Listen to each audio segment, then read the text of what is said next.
Email marketing. Email marketing అంటే మీరు email marketing ఎలా చేయాలా ఏమి అనేది నేను మీకు ఈమెయిల్ మార్కెటింగ్ ఏమి అంటే ఈమెయిల్ మార్కెటింగ్ ఎలా పనిచేస్తుందంటే ఇప్పుడు సపోజ్ మీరు అమెజాన్ అనుకోండి. అమెజాన్లో మీరు రిజిస్టర్ దేంతో చేసుకుంటారు? ఈమెయిల్ ఐడితో చేస్తారు. ఈమెయిల్ ఐడితో రిజిస్టర్ అయిన వెంటనే ఈ ఈమెయిల్ ఐడి ఎవరి దగ్గర ఉంటుంది? అమెజాన్ దగ్గర ఉంటుంది. ఈ అమెజాన్ వాడు ఏం చేస్తాడు? ఏదైనా ఒక ప్రోడక్ట్ లాంచ్ చేస్తున్నాడు లేదా ఏదైనా ఆఫర్ వస్తుంది అంటే వాడు ఏం చేస్తారంటే ఒక ఈమెయిల్ మార్కెటింగ్కి ఒక టూల్స్ ఉంటాయి, చాలా టూల్స్ ఉంటాయి. ఆ టూల్ ద్వారా ఏం చేస్తారంటే ఈ ఈమెయిల్లో ఉండేటువంటి వాళ్ళకి అందరికీ ఈ మెసేజ్ని సెండ్ చేస్తాడన్నమాట. అక్కడ మీరు ఈమెయిల్ ఏదైనా ఓపెన్ చేసినప్పుడు అక్కడ పైన స్పాన్సర్డ్ అనేసి వస్తుంది. ఆ స్పాన్సర్డ్ ఈమెయిల్స్ మొత్తం ఏమి ఈ అడ్వర్టైజింగ్ ద్వారా వచ్చినవి అనమాట. Email marketing is a great way for you to develop relationship with both potential and existing customers. నేను చెప్పినాను కదా, ఎగ్జిస్టింగ్ కస్టమర్స్. ఎందుకంటే వీళ్ళు నీకు అమెజాన్ దగ్గర కొన్ని బిలియన్స్ ఈమెయిల్స్ ఉన్నాయి. వాడేమి అందుకే కొంతమందికి ఏమి ఒక ప్రోడక్ట్ని లాంచ్ చేస్తానని వాడు దానికి లింక్ పంపిస్తాడు. కొనే వాళ్ళు ఏం చేస్తారు? 100% కొనేస్తారు అనమాట. ఫస్ట్ స్టెప్ నెక్స్ట్ చూద్దాం. First step in email marketing should be set goals. Email మార్కెటింగ్లో మనకు గోల్ అనేది ఉండాలి. ప్రతి మార్కెటింగ్లోనూ ఈమెయిల్ మార్కెటింగే కాదు, కంటెంట్ మార్కెటింగ్, నేను ఇంతకుముందు చెప్పిన ప్రతి దీంట్లోనూ ఒక గోల్ అనేది ఉండాలి. When you have information about your customers you can send specific offers. నేను ఇప్పుడు చెప్పాను కదా, ఇప్పుడు అమెజాన్లో మనకు పంపిస్తారు చూడండి, 25%, 20%, 15% ఆఫర్స్ అనేసి అదనమాట. Recently group of people purchase T-shirts, then you send useful information related to them like colour T-shirts, round neck T-shirts, sweat T-shirts. ఇది ఇప్పుడు నేను చెప్పాను కదా అనమాట. ఎవరైతే టీషర్ట్ పర్చేస్ చేస్తారో, ఎవరైతే మొబైల్ పర్చేస్ చేస్తున్నారో, లేదా ఎవరైతే మొబైల్ పర్చేస్ చేయడానికి వెబ్సైట్కి వెళ్ళి వాపసు వచ్చేసినారో వాళ్ళకి ఈ ఈమెయిల్ మార్కెటింగ్ ఎందుకు పనికి వస్తుందంటే, సపోజు నువ్వు ఇప్పుడు మొబైల్ పర్చేస్ చేయాలని అనుకున్నావు. మొబైల్ పర్చేస్ చేయాలనుకున్నప్పుడు నువ్వు అక్కడికి వెళ్తావు, అమెజాన్లోకి వెళ్ళిందనేసి మొబైల్ని సెర్చ్ చేస్తావు, అంతా ఒక చెక్ యాడ్ టు కార్ట్ చేస్తావు. లాస్ట్లో నీ దగ్గర ప్రైస్ చెక్ చేసుకుంటే ప్రైస్ ఉండదు. సో నువ్వు అక్కడ అదేమి యాడ్ కార్ట్లోనే ఉంటుంది. వీనికి ఈ అమెజాన్ వాడు ఇది మొత్తం అబ్జర్వ్ చేస్తుంటాడు. ఈ అబ్జర్వ్ చేసినప్పుడు దీన్ని వాడు నీకు ఈమెయిల్ మార్కెటింగ్ ద్వారా అంటే ఈమెయిల్ ద్వారా అంటే ఎంతమంది ఇలా ఈ మొబైల్లో లేదా ఏ మొబైల్లో వేరే ఒక మొబైల్ని పర్చేస్ చేసి ఇలా వదిలేసి వెళ్ళిపోతున్నారు, ఒక కన్ఫర్మ్ చేయకుండా వాళ్ళకి ఏం చేస్తారంటే ఈ ఒక కోడ్ని జనరేట్ చేసి యూజ్ 25 అనేసి ఒక కోడ్ని జనరేట్ చేసి మీరు ఈ కోడ్ని యూజ్ చేసినారంటే అమెజాన్లో మీకు ఇంత పర్సెంటేజ్. సో సపోజ్ ఇక్కడ నీకు 12,000 చూపెడతాను అనేసి నువ్వు మొబైల్ని పర్చేస్ చేయాలి. నేను 25% అంటే 12,000, 25 అంటే 3,000, 3,000 ఆఫర్ ఇచ్చినప్పుడు నువ్వేం చేస్తావు అంటే 9,000 వస్తుంది. సో నీ దగ్గర 10,000 ఉంది కాబట్టి నువ్వేం చేస్తావు? ఓకే అనేసి పర్చేస్ చేస్తావు అన్నమాట. అర్థమైంది కదా? ఇది next ask your subscribers if they are interested in receiving updates about. ఇదేమి ఇక్కడ నేను ఎందుకు చెప్పాను అంటే, కొన్ని వెబ్సైట్స్కి వచ్చిందనేసి అక్కడ మీరు రిజిస్ట్రేషన్ చేసేటప్పుడు అక్కడ అప్డేట్స్ కావాలన్నా వద్దా అనేసి ఒక చెక్ బాక్స్ ఉంటుంది. ఇలా చెక్ బాక్స్, ఇక్కడ టర్మ్స్ అండ్ కండిషన్స్, ఇక్కడ అప్డేట్స్ అండ్ రిసీవ్ అప్డేట్స్ అనేసి ఉంటాయి. నువ్వు ఇక్కడ దీన్ని చెక్ చేస్తేనే నీకు అప్డేట్స్ వస్తుంది. ఇక్కడ నువ్వు చెక్ చేయలేదంటే నీకు అప్డేట్స్ రాదన్నమాట. అర్థమైంది కదా? ఇది వచ్చిందనేసి ఏమి ఇలా నువ్వు చెక్ చేసిన తర్వాతనే నీకు అప్డేట్ వస్తుంది, లేకపోతే రాదు. నీకు ఒక ఆఫర్స్ కానీ అప్డేట్స్ కానీ నీకు అవసరం లేదనుకోండి, దీన్ని నువ్వు చెక్ చేయాల్సిన పని లేదు. అదే ఇక్కడ ఇచ్చిన first they want to receive emails weekly or monthly, you want to give people the ability to subscribe R unsubscribe. కొంతమంది నువ్వు ఒకవేళ ఏదైనా సబ్స్క్రైబ్ చేసుకున్నావు అనుకోండి, ఓపెన్ చేసిన తర్వాత కింద నీకు అన్సబ్స్క్రైబ్ అనేసి ఒక ఆప్షన్ ఉంటుంది. అంటే ఏమి ఇది ఆప్షన్స్ అనమాట. ఈ సబ్స్క్రైబ్ చేసుకున్న తర్వాత నీకు దాన్ని ఈమెయిల్స్ పంపించు.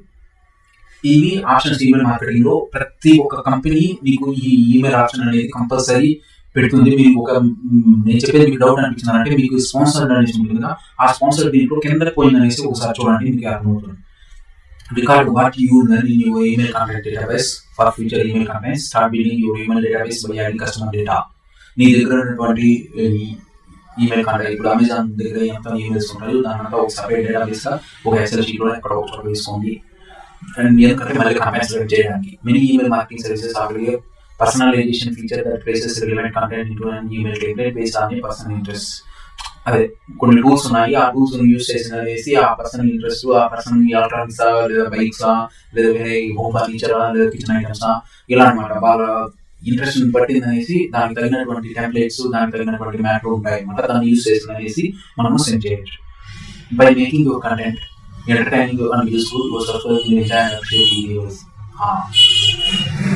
సపోజ్ నీకు ఒక స్పాన్సర్డ్ ఈమెయిల్ వస్తుంది అంటే అది నాకు అన్రిలవెంట్ గా ఉందనుకోండి, నేనేం చేస్తాను? అన్సబ్స్క్రైబ్ చేస్తాను. కానీ ఇక్కడ ఈ పాయింట్ ఏం చెప్తాను అంటే, వాళ్ళకి ఎంజాయ్ చేసే విధంగా, వాళ్ళకి ఇంట్రెస్ట్ వచ్చే విధంగా. అంటే సపోజ్ నేను ఇప్పుడు ఒక మొబైల్ పర్చేస్ చేశాను అనుకోండి, ఈ మొబైల్ పర్చేస్ చేసిన తర్వాత అంటే ఈమెయిల్ మార్కెటింగ్ కూడా నేను మొబైల్ పర్చేస్ చేస్తున్నాను. వీడు ఎందుకు అన్‌సబ్‌స్క్రైబ్ చేయడం అంటే వీడికి అర్థమవుతుంది. ఓకే. ఈ మొబైల్ ఈమెయిల్స్‌లోనే నాకు యూజ్ 25 అనే కోడ్ వచ్చింది. కాబట్టి నేను 2000 మొబైల్‌ని 9000 కొన్నాను. సో నేనేమి ఈ ఆఫర్స్‌ని చెక్ చేస్తా ఉంటాను. అన్‌సబ్‌స్క్రైబ్ చేయకుండా ఆఫర్స్‌ని చూస్తా ఉన్నప్పుడు నీకు ఇక్కడ ఏమొస్తుందిరా అంటే ఇక్కడ నీకు వచ్చిన తర్వాత నీకు ఇక్కడ ఏమవుతుందిరా అంటే సపోజ్ ఇక్కడ సేమ్ ఈమెయిల్ వచ్చిందనుకో ఒక ఫ్రెండ్ కొనాలనికి లేదు నాకు మాట ఈమెయిల్ వచ్చింది నువ్వు లేదా ఈ డేట్లో కొను లేదా ఈ పర్టికులర్ ప్లేస్లో ఈ డేట్లో పర్చేస్ చేసినావు నీకు ఎంత ఆఫ్ వస్తుంది అనేసి నీకు వస్తుంది కదా ఆ వాడు ఏం చేస్తాడు నీ ఫ్రెండ్కి వాళ్ళ ఫ్రెండ్కి చెప్తాడు. సో అంటే ఇది ఒక ఎంజాయ్మెంట్గా నెక్స్ట్ దాంట్లో ఏదైనా వీడియోస్ యాడ్ చేయడము లేదా గ్రాఫిక్స్ డిజైన్ లేదా సింపుల్గా పెట్టడము అలా అనమాట. అర్థమవుతుందా?